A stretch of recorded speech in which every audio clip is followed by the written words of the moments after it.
Hi there everyone. Welcome to another session of Spring Security 5. This is second video in the series. So if you are new to Spring Security, then I recommend to watch my first video and get started with architecture detail. The link of the first video is present in the description. In previous session we have created these 4 APIs and added Spring Security to it without going in detail how does Spring Security works internally. In this session we'll do deep dive on Spring Security architecture, so there is going to be lots of theory and we'll be covering lots of security classes. So I want you to be patient and watch session again if something is not clear. The picture shows the typical layering of security handlers for single HTTP request. Dispatcher servlet is heart of Spring Web and it is responsible for delivering all the HTTP requests to REST controller. Firewall is mostly used to sanitize HTTP requests. As we have seen in our previous session, it can sanitize HTTP header splitting, and these are the filters. Filters is heart of Spring Security. Spring Security servlet support is based upon servlet filters, so it is helpful to take a look in these filters at first. In order to understand what filters really are, let's put some breakpoints in our code and start analyzing. So this is our sample application code which we have completed in our previous session.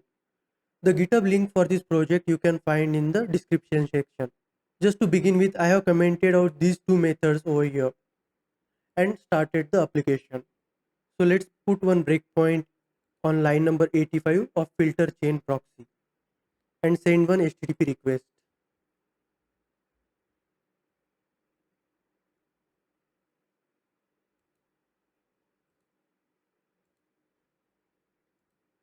As we can see over here, there are around 15 filters. Each filter has their own purpose and their unique role. For example, username password authentication filter is responsible for performing authentication from form login. Basic authentication filter, this is responsible for performing authentication using basic auth login. Exception translation filter, this filter handles access denied exception and authorization exception. Filter security interceptor, this handles authorization part. So each filter has their own unique role and order of this filter matters. If some filter handles the request, then next filters will not come into the picture. For example, if your application is supporting both form login and basic auth login, then if you try to perform authentication using form login, then this basic auth filter will not kick in. That's why order of these filters is important, and the number of filters depends upon how you have configured your web security config. For example, if I comment out this line of code from our configuration,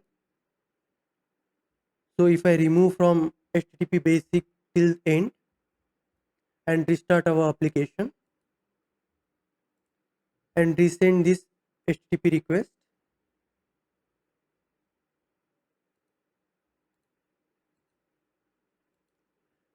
you can see the number of filters got reduced. So previously the count was 15, now it is 12. And you can see username password authentication filter is missing because we have removed form login part. Now if I take you back to the diagram, you can easily map. This is dispatcher servlet and client is sending HTTP request. So this request before hitting our dispatcher servlet will go through series of filters like filter 0 to filter 15 or 12 as we have seen earlier. These filters are nothing but Spring Beans which implements filter, and container is responsible to create all these filters. Container creates these filters and put it into something called as filter chain, and the filter chain where all security related filters are kept is called as security filter chain. If we go back to the application, then we can see all the filters are kept in filter chain. So this is default security filter chain. So currently we have only one filter chain configured for our application. Although it's rare, you can have multiple security filter chains as well. For example, some part of your application you want to perform basic auth login and other part of the APIs you want to perform form login. Then you can configure two security filter chain in which form authentication is included and in second one basic authentication filter is included. But this scenario is very rare. Usually we use same authentication strategy throughout the application. Another scenario where this new security filter chain will appear is ignoring Spring security part. Example, for few paths you don't want to perform Spring security check, then you will configure this URL something like this. It means whenever we are trying to access any URL has user in their path, then we want to ignore all security filter check. Now if I restart the application, send HTTP request again, you can see number of filter chains are 2, and both filter chains are security filter chain. First one is ignoring user related URLs. So if I expand this, you can see here number of filters are 0. That means whatever URLs you are accessing, they will not go to Spring security filter check. And apart from user related APIs, all other will go through 12 Spring security filters. We can see this in this diagram. So client is sending HTTP request, and based upon the URL pattern, we are invoking particular Spring security filter chain. So all filters are created and ready to process HTTP request, but servlet container allows registering filter using its own standards and not aware of these Spring defined filter beans. So after creating filters, container needs some bridge that will inform servlet how to communicate with these filters. For that purpose, Spring provides a filter implementation called as delegate filter proxy that allows bridging between servlet containers lifecycle and Spring application context. So it looks something like this. This is a very higher level view. This delegating filter proxy can be registered via standard servlet container filter registration mechanism, but delegates all the work to Spring beans which implement filter. As we have seen, there can be one or more security filter chain. So delegating filter proxy takes help from filter chain proxy to find out applicable Spring security filter chain and forward request to that particular filter chain. So in our previous example, delegating filter proxy invokes filter chain proxy. Then filter chain proxy will check, okay, this API is starting with user related URL. Then it gets filter chain for user related URL. Otherwise, it will pass through other filter chain. Now, if I show quickly in the code, this is delegating filter proxy. If we put one breakpoint over here and send one more request,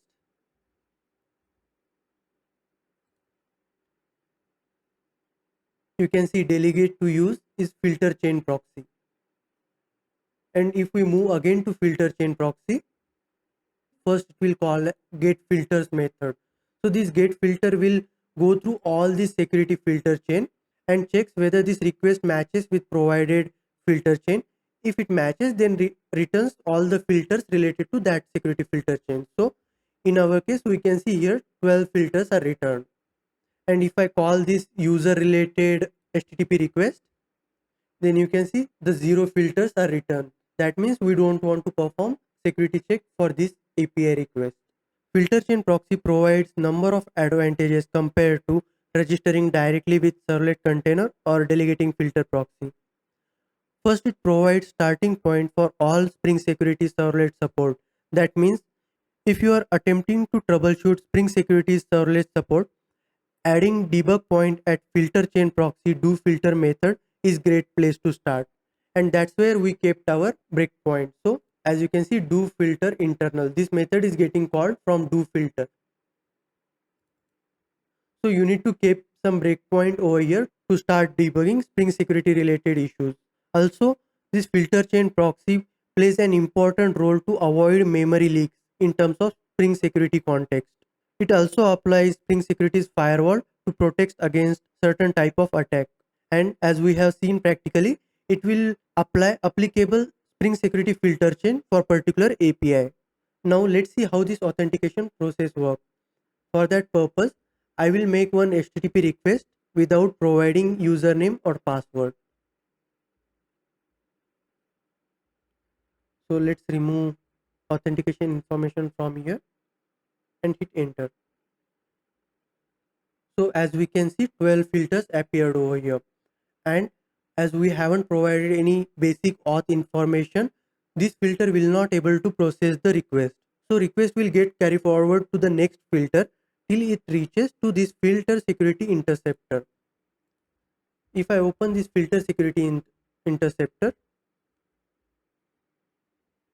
this filter security interceptor will analyze the request, and if credentials are not present, then it will throw access denied exception.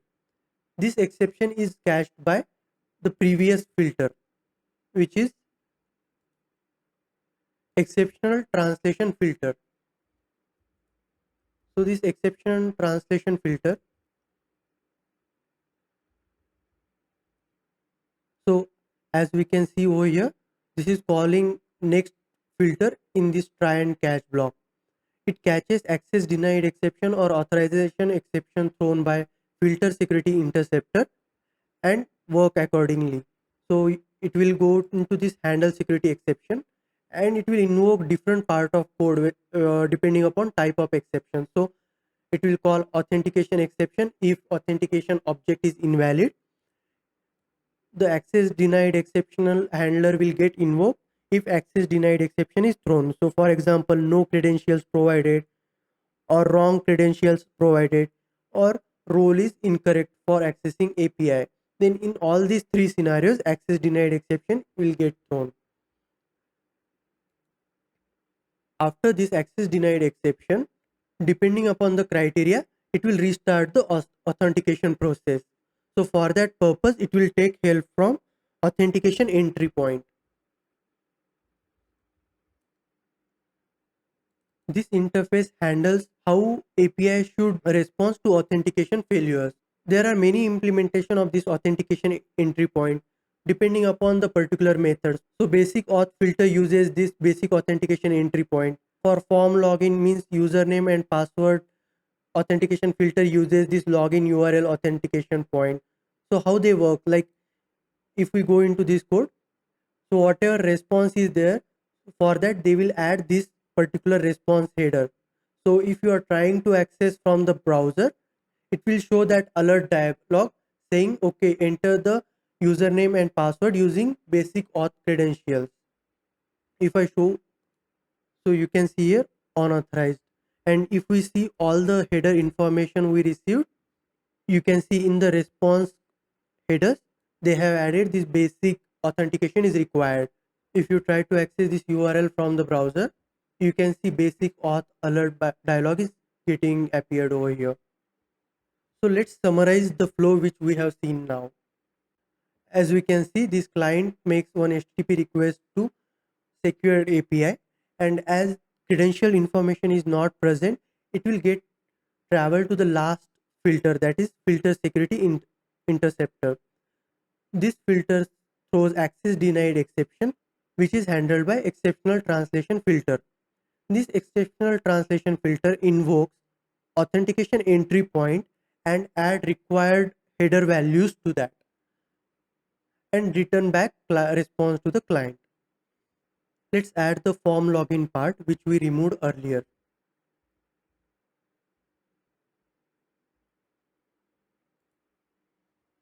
Now let's see client tries to access again, and in case of form login, authentication entry points adds 302 response and one redirect URL. So because of that, application gets redirected to this form login page. And as we can enter our credentials over here and perform sign in. So once we do sign in,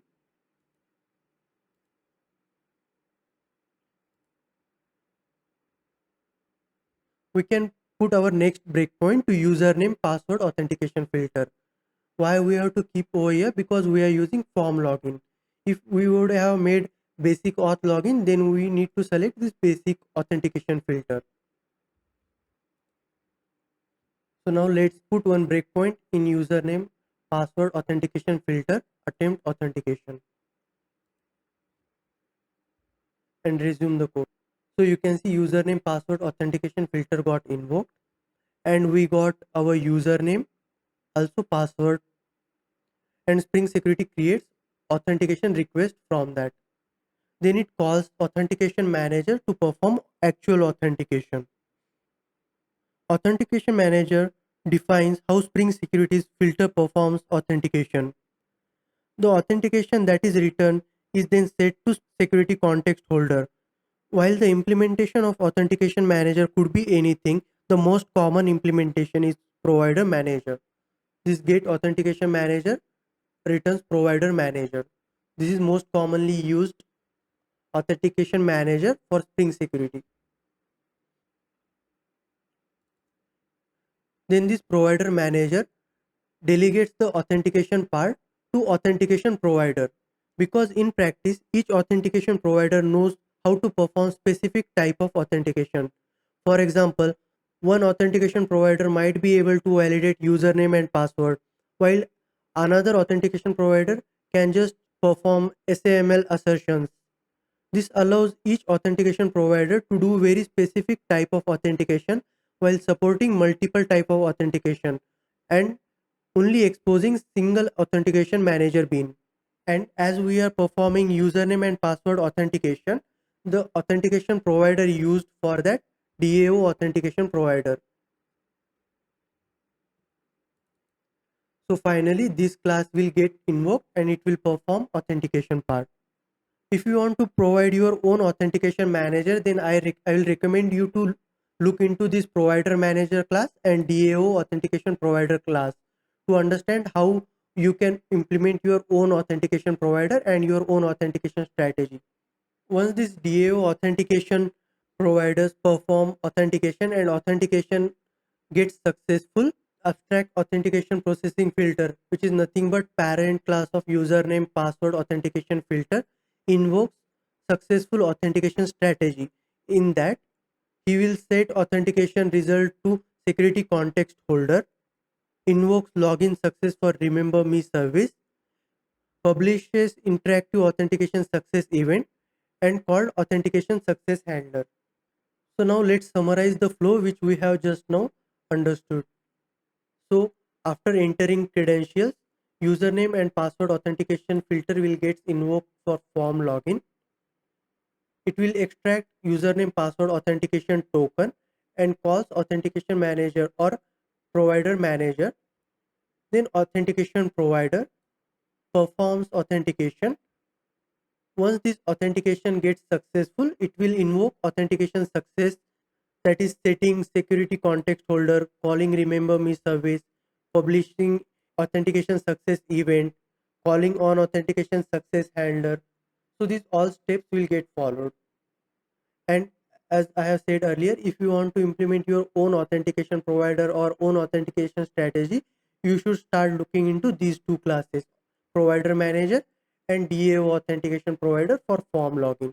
And in other scenario, if authentication fails, then it will clear the context, call failed login of remember me service, and calls the method on authentication failure. In case of authentication failure, it will not publish any event like we have seen in case of success.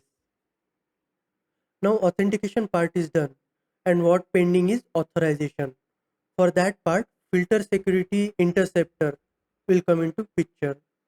So there are two methods in that, called as before invocation and after invocation. If we navigate to before invocation,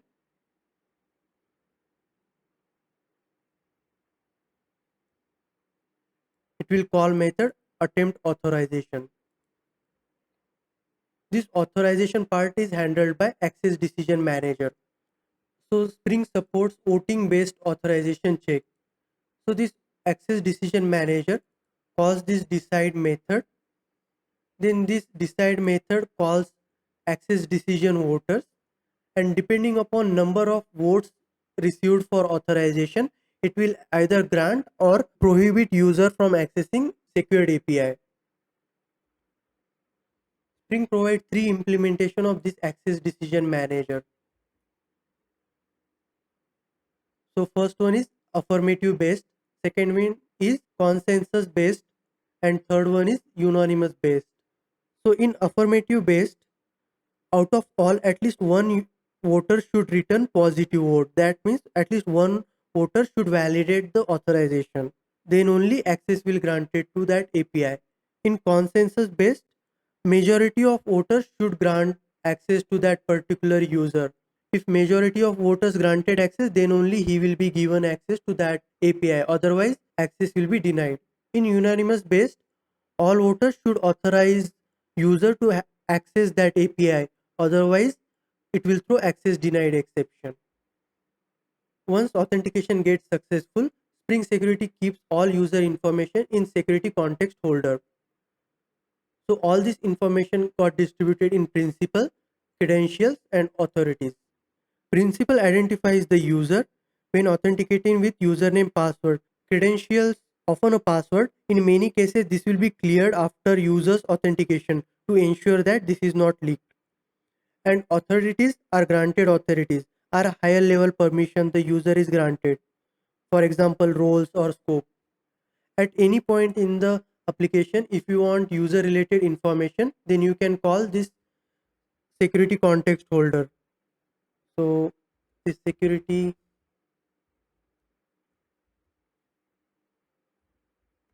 context holder get context and get authentication.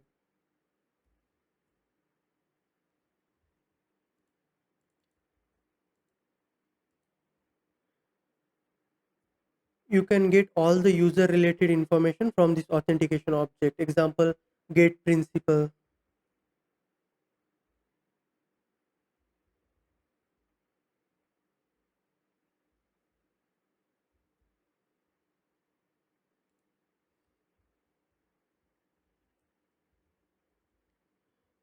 You can also call get credentials and also get authority.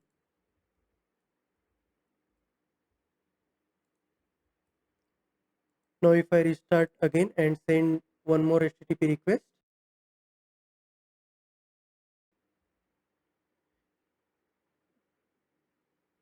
then you can see principal information got printed on the console. And as we discussed earlier, the credentials are cleared and now they are null, and authority is printed as role admin. That's all for this tutorial. We have covered Spring Security architecture in a nutshell. Let me know your feedback about this tutorial, and thank you for watching.